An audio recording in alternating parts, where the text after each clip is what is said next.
تو جو اب آپ کو احساس ہوا یہ کوئی آگ کی تصویر نہیں ہے، یہ آگ کی کوئی شبیہ نہیں ہے، آگ ہے حقیقت میں جو جلا رہی ہے۔ اب وہ احساس آپ کا جو ہے اس نے آپ کو یقین قابل دلا دیا کہ یاد ہے۔ تو یہ تو ایک تمثیل ہے علم الیقین، عین الیقین، حق الیقین کی، لیکن اس سے آگے جو اصل میں آج بات عرض کرنی ہے وہ یہ ہے کہ حق الیقین، یقین کی وہ پختگی جس کا ذکر حدیث جبرائیل میں آیا، کانک ترا، اس درجے کا یقین گویا کہ تم اسے دیکھ رہے ہو، اللہ کو تم اپنی نگاہوں سے دیکھ رہے ہو اللہ۔ یا جیسے بعض صحابہ نے اپنی کیفیت بیان کی، کانی انظر الی اہل النار وکانی انظر الی اہل الجنہ کانی انظر الی العرش، اس طرح کی میری کیفیت ہے یقین کی ہے نبی صلی اللہ علیہ وسلم، جیسے کہ میں اپنی آنکھوں سے جہنمیوں کو دیکھ رہا ہوں اور میں اپنی آنکھوں سے جنتیوں کو دیکھ رہا ہوں اور اپنی آنکھوں سے اللہ کے عرش کو دیکھ رہا ہوں۔ یہ یقین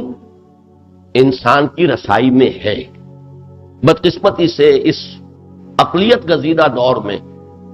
سائنٹیفک ریشنلزم کا جب سے دورہ ہوا ہے، ان چیزوں کو بس استعارہ کہہ کر اور صرف کچھ مبالغہ آرائی کہہ کر اور ان چیزوں کی حقیقت کو جو ہے وہ کم کرنے کی کوشش کی گئی ہے۔ یقیناً یہ کیفیت جو ہے یقین کی، حق الیقین کی وہ کیفیت دنیا میں حاصل ہو سکتی ہے۔ اس ضمن میں عرض کرنا چاہتا ہوں کہ علامہ اقبال نے اس دور میں جو بہت بڑی خدمت سر انجام دی ہے، ریکنسٹرکشن آف ریلیجس تھاٹ کا جو پہلا لیکچر ہے، اس میں انہوں نے یقین کی ماہیت پر جو بحث کی کہ یقین کی اصل بنیاد تجربہ ہے۔ ایک ہے سنی ہوئی بات، لاکھ آدمیوں نے ایک بات کہی اور پورے عقلی استدلال کے ساتھ آپ کہتے ہیں جب لاکھ آدمی کہہ رہے ہیں تو یقیناً بات صحیح ہوگی، صحیح ہوگی تک رہے گا، صحیح ہے یہ آپ یہاں تک نہیں پہنچے، یہ آپ کا اپنا تجربہ ہو تبھی یقین ہوگا۔ ایک لاکھ آدمی کہے کہ چینی میٹھی ہوتی ہے، آپ نے کبھی نہیں چکھی، آپ یہ کہیں گے بھائی جب اتنے لوگ کہہ رہے ہیں تو میٹھی ہوگی، اب اس کا درجہ ہوگا۔ یہ ظن جو ہے یہ یقین کے قریب تک بھی پہنچ جائے گا، لیکن ظن اور یقین میں فرق رہے گا۔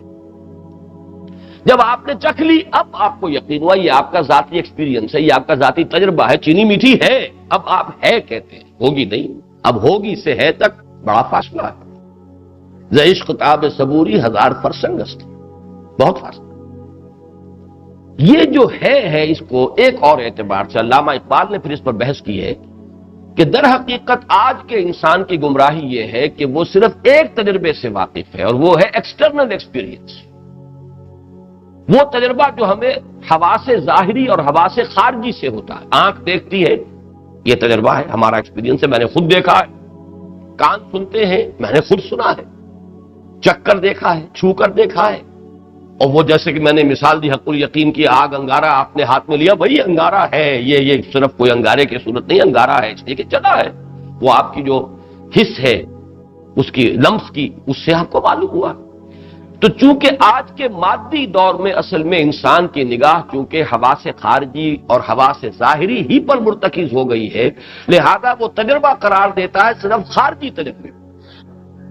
جبکہ اس خارجی تجربے سے کہیں زیادہ یقینی تجربہ باطنی تجربہ ہے۔ اندر انسان کو کچھ محسوس ہوتا ہے، اپنے باطن میں، اپنے من میں ڈوب کر پا جا سراغ زندگی۔ یہ جو باطنی تجربہ ہے یہ ہے اصل حق الیقین،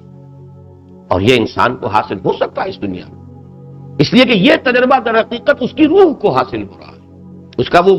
وجود باطنی، وجود معنوی، یہ اس کا تجربہ ہے۔ جبکہ یہ تجربات جو ہمیں اپنے حواس ظاہری سے ہو رہے ہیں یہ سب کے سب یہ ٹرانسمٹ ہو جاتے ہیں، یہ اس برین میں آ کر، اور یہاں اس کی جو بھی پروسیسنگ ہے وہ ہوتی ہے